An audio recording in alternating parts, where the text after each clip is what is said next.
24시간 동안 아무것도 먹지 않기, 아침 식사 없음, 점심 식사 없음, 저녁 식사 없음. 많은 사람들에게 이것은 극단적으로 들립니다. 거의 위험하게 느껴지기도 합니다. 그리고 즉시 똑같은 질문들이 떠오릅니다. 뇌에는 무슨 일이 일어날까? 신진대사가 고통받을까? 장기들이 서로를 공격할까? 진실은 놀랍습니다. 당신의 장기들은 공황 상태에 빠지는 것이 아니라 모두를 전환합니다. 24시간 이내에 신체 내부에서 조용한 재조직이 시작됩니다. 간은 자신의 역할을 변경합니다. 장은 휴식을 취합니다. 뇌는 더 명료하고 더 절약하는 작동 상태로 전환됩니다. 그리고 지방 조직은 오랜만에 처음으로 명확한 신호를 받습니다. 이 모든 것이 눈에 보이는 것은 아닙니다. 모든 것이 기분 좋게 느껴지는 것도 아닙니다. 하지만 이 중 많은 부분이 생물학적으로 예정되어 있습니다. 이 영상에서 당신은 당신의 가장 중요한 장기들에서 24시간 단식할 때 실제로 어떤 일이 일어나는지, 어떤 변화가 의미 있는지, 그리고 어디서 많은 사람들을 불필요하게 불안하게 만드는 오해가 발생하는지 배우게 될 것입니다. 왜냐하면 24시간 동안 음식을 먹지 않는 것은 비상사태가 아니기 때문입니다. 그것은 당신의 몸이 여전히 얼마나 유연한지에 대한 테스트입니다. 많은 사람들에게 24시간 단식은 의식적인 단계가 아니라 정신적인 경계입니다. 불확실성이 시작되는 지점입니다. 밤새도록 먹지 않는 것은 정상입니다. 점심때까지 먹지 않는 것은 많은 이들에게 가능합니다. 하지만 하루 종일 음식 없이 지내는 것은 갑자기 부자연스럽게 느껴집니다. 그런데 정확히 그 반대의 경우입니다. 인체는 끊임없이 먹도록 설계되지 않았습니다. 수천 년 동안 더 긴 식사 휴식은 정상이었습니다. 변한 것은 우리의 생물학이 아니라 우리의 환경입니다. 지속적인 가용성, 간식, 음료, 자극.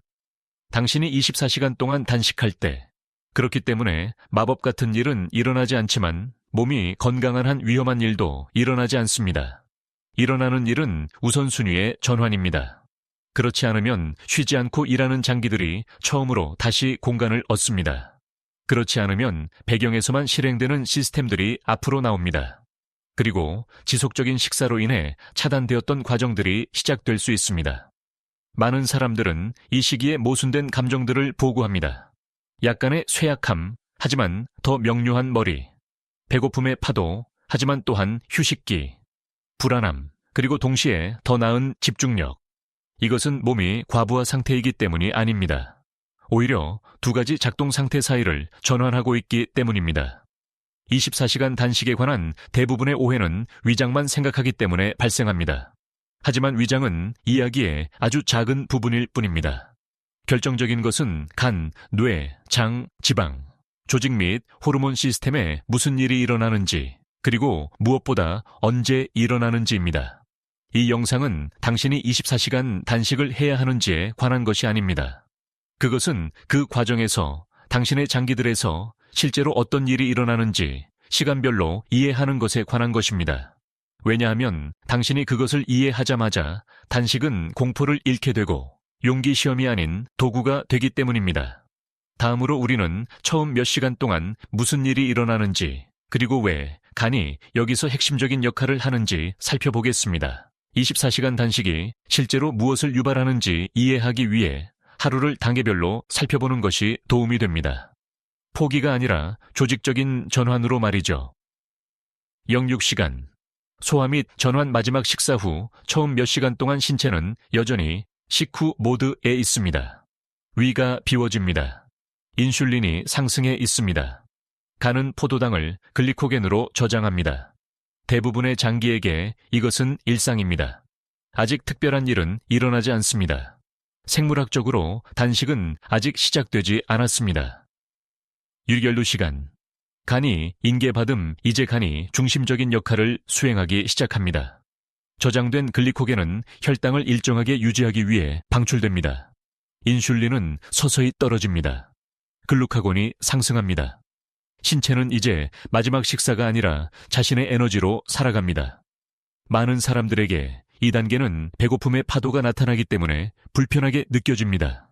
이 파도는 위장에서 오는 것이 아니라 학습된 식사 시간으로서 뇌에서 옵니다. 장기들은 차분함을 유지합니다. 실 8시간, 지방 및 복구로의 전환, 이제 흥미로워집니다. 간 글리코겐이 대부분 소모되었습니다. 간은 지방산을 사용하기 시작합니다. 케톤체가 소량 생성됩니다. 뇌는 대체 연료를 얻습니다. 많은 사람들은 여기서 배고픔에도 불구하고 더 명료한 집중력이나 내면의 평온함을 보고합니다. 장은 휴식을 취합니다. 염증 신호가 감소합니다. 자가포식 과정이 서서히 증가하기 시작합니다. 이것은 해독이 아닙니다. 그것은 유지보수입니다. 18-24시간, 에너지 재편성. 이 단계에서 인슐린은 낮고 안정적입니다. 지방 조직이 더 활발해집니다. 내장 지방은 식사 모드와 다르게 호르몬적으로 반응합니다. 장기들은 더 느리게가 아니라 더 효율적으로 작동합니다. 심장은 차분하게 뜁니다. 간은 저장하는 대신 조절합니다. 장은 부담을 덜어낸 상태를 유지합니다. 뇌는 공용에 빠지지 않으면서 에너지를 절약합니다. 중요한 것은 이 단계에서 신체는 이 상황이 안전한지 결정합니다.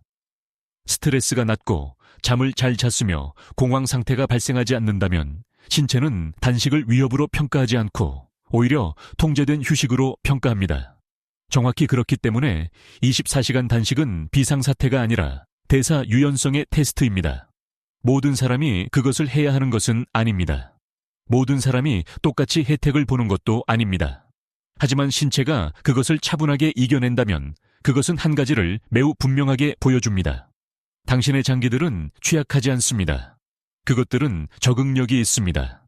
다음으로 우리는 24시간 단식이 누구에게 의미 있는지, 그리고 누구에게 그렇지 않은지, 그리고 어떤 경고 신호를 진지하게 받아들여야 하는지 살펴보겠습니다. 24시간 단식이 효과적일 수 있는 만큼 그것이 모든 사람에게 자동으로 유익한 것은 아닙니다.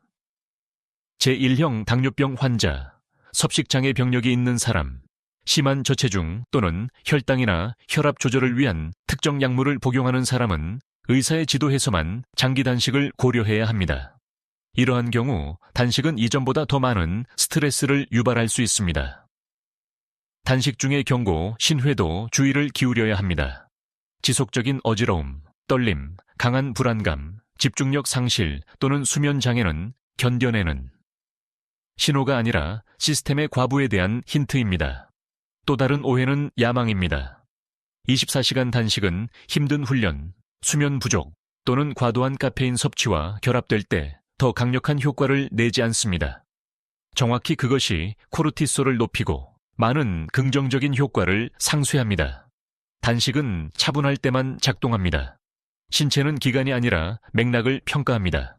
휴식이 통제된 것처럼 느껴지면 신체는 협조적으로 반응합니다.